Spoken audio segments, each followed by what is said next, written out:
AV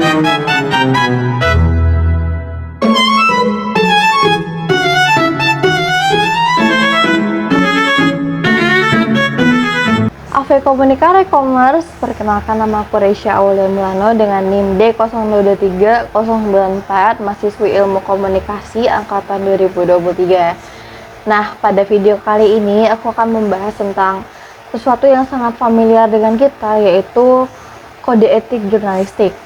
Lebih tepatnya apa ya yang aku bahas?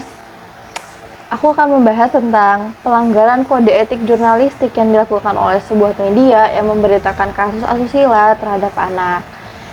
Nah, jadi kira-kira apa ya yang dimaksud dengan kode etik jurnalistik atau pelanggaran apa yang dilakukan media ini? Nah, jadi disimak ya, Komers. Nah, tapi sebelum kita masuk ke dalam kasus, kita itu perlu paham dulu apa yang dimaksud dengan komunikasi massa. Jadi komunikasi massa itu pada garis besarnya adalah proses penyampaian informasi melalui media seperti koran, televisi, dan juga internet kepada khalayak publik.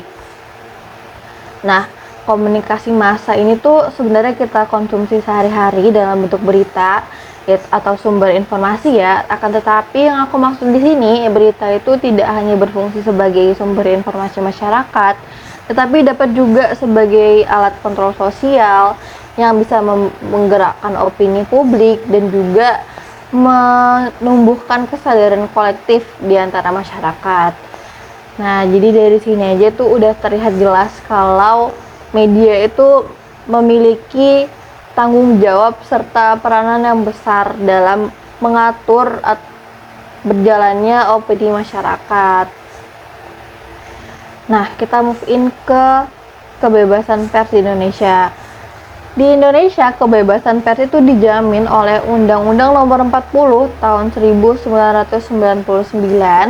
Akan tetapi kebebasan pers yang dimaksud ini tuh bukanlah kebebasan tanpa batas, tanpa syarat, tetapi kebebasan ini tuh harus diiringi dengan profesionalisme, penghormatan terhadap hak asasi manusia lainnya, dan juga norma-norma sosial yang berlaku di masyarakat. Nah, oleh karena itu, Dewan Pers itu mengeluarkan kode etik jurnalistik yang nantinya itu dapat menjadi pedoman untuk wartawan Indonesia dalam melakukan kegiatan jurnalistik. Kode etik ini lebih tepatnya itu menuntun wartawan agar selalu bersikap profesional, terbuka, dan juga bisa dikontrol oleh masyarakat. Jadi, kode etik jurnalistik ini tuh sangat penting karena menjadi arah penentu untuk para wartawan bekerja. Kode etik jurnalistik itu tuh pada dasarnya mengatur tentang apa yang boleh dan tidak boleh dilakukan oleh wartawan saat menjalankan tugas jurnalistiknya. Nah, kode etik jurnalistik itu dibentuk karena menurut para ahli, sikap dan perilaku wartawan itu harus konsisten dari waktu ke waktu. Oleh karena itu dibentuklah suatu aturan yang akan diikuti oleh seluruh media.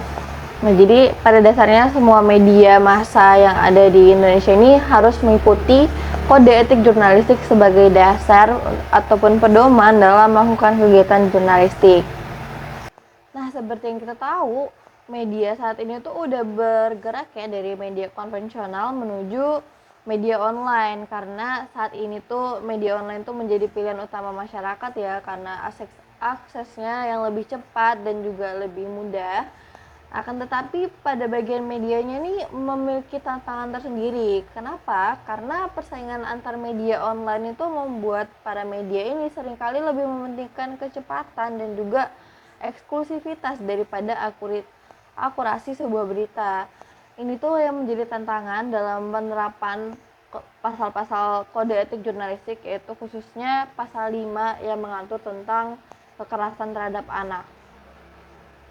Nah, penelitian yang aku lakukan sebelumnya itu menunjukkan bahwa wartawan itu seringkali menghadapi tekanan dari berbagai pihak, dari audiens, yang juga persaingan antar media, yaitu sehingga terkadang berita itu dipublikasikan tanpa pemeriksaan yang berulang begitu.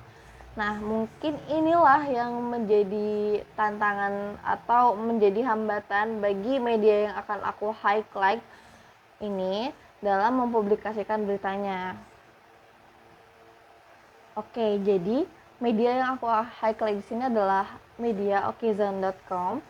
Yaitu di sini aku menemukan sebuah artikel berjudul "Usai AKBP Fajar, anggota Polresika lakukan pelecehan seksual terhadap siswi SMP". Nah, apabila dilihat dari judulnya saja, ini tuh kayak tidak terlihat melakukan pelanggaran kode etik dalam jurnalistik ya. Akan tetapi, berita ini tuh melanggar pasal 5 dalam kode etik jurnalistik yang berkaitan dengan pemberitaan kekerasan terhadap anak. Nah, artikel ini tuh dalam salah satu kalimatnya menyebutkan bahwa korban berinisial MR berusia 15 tahun, seorang siswi SMP di desa Nangahale, Kabupaten Sika, Provinsi Nusa Tenggara Timur atau NTT. Nah, ini tuh bertentangan dengan pasal 5 Kode Etik Jurnalistik yang berbunyi, wartawan Indonesia tidak menyebutkan dan menyiarkan identitas korban kejahatan susila dan juga tidak menyebutkan identitas anak yang menjadi pelaku kejahatan. Nah, identitas yang dimaksud di sini tuh bukan sekedar nama, tetapi segala informasi yang dapat memudahkan orang untuk melacak korban seperti usia, alamat, sekolah, dan sebagainya. Nah, yang tadi tuh udah sangat-sangat jelas kalau berita ini tuh melanggar pasal 5 dalam Kode Etik Jurnalistik ya. Dan pasal ini tuh juga sejalan dengan adanya Undang-Undang Nomor 35 Tahun 2014 tentang Perlindungan Anak, yang dimana undang-undang itu melarang penyebaran identitas anak yang terlibat kasus hukum. Tujuan kedua pasal ini yaitu untuk melindungi privasi korban dan juga pelaku kekerasan anak-anak, agar pada anak-anak ini tuh tidak mendapatkan stigma dan juga sanksi sosial yang berkelanjutan, dan juga dapat memicu trauma psikologisnya mereka dan juga merusak reputasi masa depannya mereka gitu. Nah, dalam kasus di media okezon.com ini, nama korban itu tidak exact disebutkan, akan tetapi hanya inisial. Tetapi berita ini tuh kan tadi menyebutkan informasi lainnya yang dapat membuat orang lain itu melacak korban, berupa usianya, daerah desa tempat dia tinggal, sampai ke provinsi tempat dia tinggal. Dengan informasi ini saja itu sangat mudah untuk orang lain melacak identitas korban, apalagi di era digital saat ini. Nah, kira-kira pelanggaran itu punya dampak yang gimana ya? Nah, ketika identitas seorang korban ini bocor, anak yang menjadi korban pelecehan seksual ini tuh bisa aja mendapatkan stigma buruk dari masyarakat, seperti dianggap sudah kotor ataupun tidak perawan lagi. Hal ini tuh bisa memperburuk trauma psikologis yang sudah dialami oleh korban, karena hal ini tuh nantinya akan membuat mereka malu, takut, dan bahkan menarik diri dari lingkungan sosial masyarakat. Dan apabila dibiarkan, korban itu dapat merasa sendirian dan tidak mendapatkan dukungan dari siapapun. Dan pada kasus yang terburuk dapat memicu pemikiran untuk mengakhiri hidupnya sendiri. Jadi pelanggaran kode etik pasal 5 ini bukan hanya sekedar aturan saja, tetapi memiliki dampak yang sangat krusial dan nyata pada seseorang, khususnya pada korban. Nah, kesimpulannya, kebebasan pers ini tuh memang penting, akan tetapi itu tadi ya harus diimbangi dengan ketaatan pada kode etik jurnalistiknya sendiri. Wartawan itu harus bersikap jeli dan berhati-hati dalam menuliskan sebuah berita, apalagi hal-hal yang berkaitan dengan anak dan korban kekerasan seksual. Nah, saran dari saya, jika ingin menuliskan sebuah identitas korban, itu cukup dengan menuliskan inisial dan juga provinsi tempat ia tinggal. Tidak perlu menuliskan informasi yang terlalu detail seperti usia dan juga sekolah ataupun desa tempat ia tinggal, dan sampai ke provinsi. Kayak provinsi saja itu sudah cukup, sangat-sangat cukup. Nah, selain itu, dalam pasal 10 Kode Etik Jurnalistik, wartawan itu wajib untuk meralat dan memperbaiki berita yang keliru ataupun tidak akurat, serta meminta maaf kepada publik.